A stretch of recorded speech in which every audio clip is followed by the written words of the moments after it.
Nous allons commencer un nouveau chapitre qui traitera de l'alimentation et de la digestion. Et dans un premier temps, nous allons nous intéresser au système digestif et à la digestion des aliments.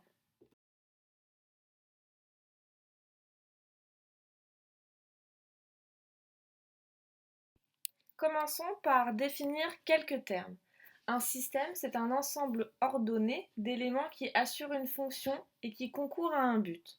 Dans notre cas, nous allons parler du système digestif, c'est donc un ensemble d'organes participant à la digestion des aliments.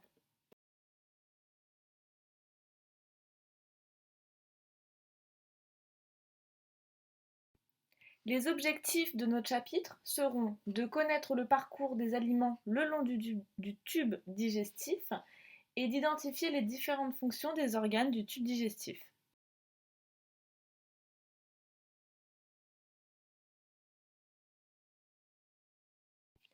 Ainsi, la première question que l'on va se poser, c'est comment s'organise le système digestif, auquel appartient le tube digestif. On verra pourquoi est-ce qu'on parle de différents éléments. Donc la première activité, vous pouvez d'une part regarder les pages de votre livre qui concernent la page 290 et 291 du manuel, où on peut voir différentes représentations que certains élèves auraient pu avoir. Et si vous le souhaitez, vous pouvez aller voir le système digestif en anglais. Voilà, si ça vous intéresse, vous avez un petit peu de temps, ça vous entraîne.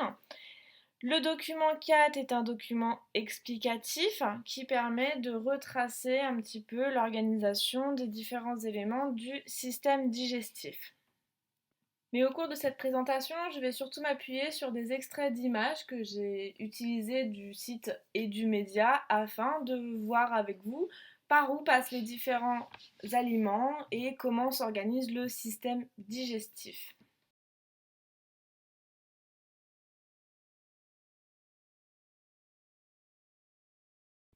Le système digestif est en effet constitué par deux grands éléments. Le tube digestif, dans lequel vont transiter les aliments, et le bol alimentaire, et les glandes annexes. Les glandes annexes sont des organes qui vont produire des composés chimiques et qui vont être déversés dans le tube digestif. Attention, les aliments ne passent jamais dans les glandes annexes. Ils ne transitent que dans le tube digestif.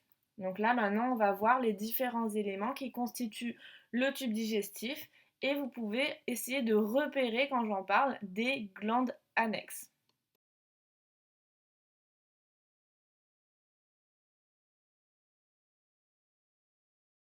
Donc lorsque vous mangez, la première chose que vous faites, c'est de porter les aliments à votre bouche. Dans votre bouche, il y a des dents, une langue et les glandes salivaires qui sont associées à votre bouche déversent dans la bouche la salive. Cette salive aurait peut-être un rôle dans la digestion des aliments et lorsque vous mâchez, vous participez à la digestion en mastiquant vos aliments.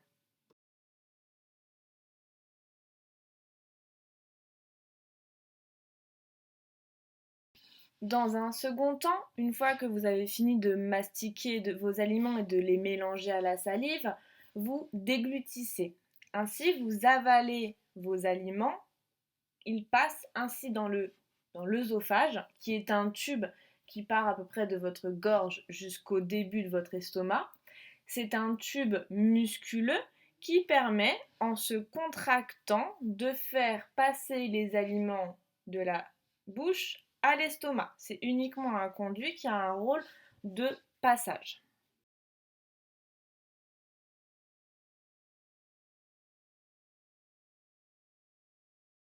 Une fois que les aliments sont passés par l'œsophage, ils arrivent dans l'estomac. L'estomac, c'est une grosse poche qui a une forme de haricot et qui permet le stockage des aliments que vous avez avalés. Dans cet estomac, il va y avoir un mélange, il va y avoir aussi des composés chimiques qui vont être mélangés avec les aliments que vous avez avalés. En effet, hein, vous constatez bien que quand vous êtes malade et que vous avez des régurgitations ou des vomissements, ce n'est pas uniquement la nourriture que vous avez avalée qui est dans votre vomi, par exemple. Bon, c'est un peu sale, certes, mais au moins ça permet de comprendre.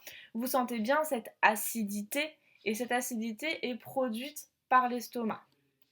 Donc une fois que les aliments sont tombés dans l'estomac, ils vont y rester pendant quelques heures afin d'être digérés tranquillement.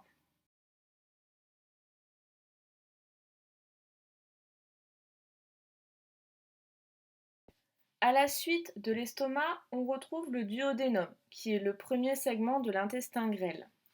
Au niveau de ce duodénum, il peut y avoir des éléments qui vont être déversés et qui sont produits d'une part par le foie. Le foie produit un élément qui va être stocké dans la vésicule biliaire, et c'est qu'au moment où il y aura des aliments présents dans le duodénum que ce qui est dans la vésicule biliaire va être déversé dans le duodénum. De même, le pancréas qui est également une glande annexe, hein, tout comme le foie et la vésicule biliaire. Donc le pancréas va également produire un composé qui, lorsqu'il y aura dans le duodénum des aliments issus de l'estomac, il va y avoir cet élément qui va être déversé dans le duodénum. Donc ce qui est produit par le foie est stocké dans la vésicule biliaire, et ce qui est produit par le pancréas vont participer encore à la digestion des différents éléments transitant dans le duodénum. Une fois que l'on est passé du coup dans ce duodénum, cette première partie de l'intestin, le bol alimentaire va continuer son chemin dans cet intestin grêle.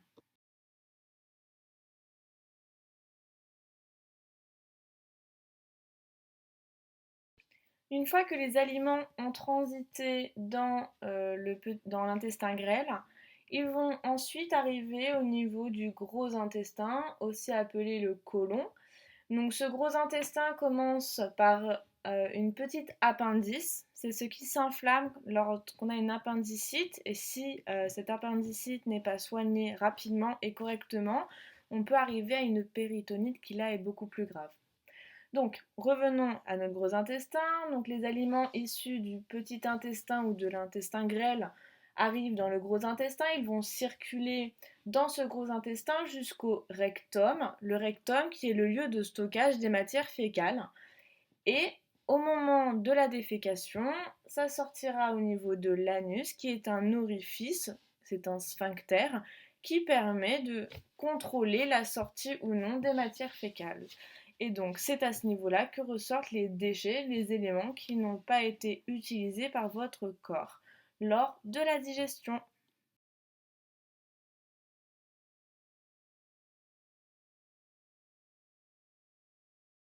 Donc si vous souhaitez vous entraîner, vous avez des jeux que vous pouvez faire sur téléphone ou sur ordinateur. Donc c'est des jeux pédagogiques. Vous pouvez taper ça dans la barre de recherche sur Google.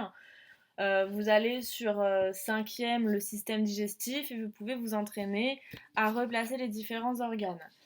Pour ce qui est de l'animation flash, donc je vous mettrai les liens en plus, c'est uniquement sur ordinateur, et là aussi vous pouvez vous entraîner à replacer les organes sur un site internet qui est libre de droit et facile d'accès, mais uniquement avec l'ordinateur. Je tiens à vous informer tout de suite, les éléments qui sont exigibles de vous, donc que vous devez connaître, ce sont les éléments du tube digestif uniquement.